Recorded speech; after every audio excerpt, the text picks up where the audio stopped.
دلی airport کے اوپر، اسلام آباد کی یہ صورتحال ہے، دلی ایئرپورٹ کے اوپر جو ہے وہاں پہ اغوان ایئر لائن کا جو طیارہ ہے وہ غلط رن وے کے اوپر لینڈ کر گیا، اور ہوا یہ کہ حکام نے بتایا کہ اندرا گاندھی بین الاقوامی ہوائی اڈے پر ہوا بازی کا ایک بڑا حادثہ جو ہے وہ ٹل گیا، جب کابل سے آریانہ جو اغوان ایئر لائن ہے ان کی اس کی پرواز جو ہے وہ غلطی سے دوسرے طیارے کے زیر استعمال رن وے کے اوپر اتر گئی۔ یہ واقعہ اتوار کو پیش آیا اور معاملے کی جانچ پڑتال جو ہے وہ شروع کی گئی ہے۔ Ariana Afghan air line A310 طیارہ جو ہے اسے رن وے 29L پر اترنے کے لیے کلیئر کر دیا گیا تھا، تاہم اس کے بجائے یہ رن وے 29R، یہاں پہ بھی لیفٹ اور رائٹ کا وہ چکر ہے، رائٹ پر نیچے آ گیا،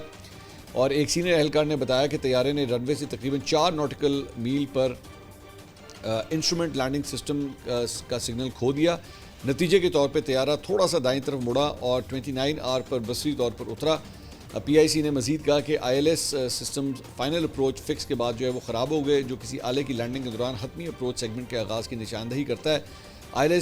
ILS ایک درست ریڈیو نیویگیشن سسٹم ہے جو ہوائی جہاز کو رات کے وقت یا خراب موسم میں محفوظ طریقے سے لینڈ کرنے میں مدد کرتا ہے۔ اس معاملے میں پائلٹ نے اطلاع دی کہ ILS رہنمائی کی ناکامی ہوائی جہاز کو اپنے مطلوبہ راستے سے غیر ارادی طور پر بننے کا جو ہے وہ سبب بنا، تو غلط جگہ پہ وہ لینڈ کر گیا، لیکن اللہ کا شکر ہے کہ حادثہ جو ہے وہاں پہ کوئی نہیں ہوا۔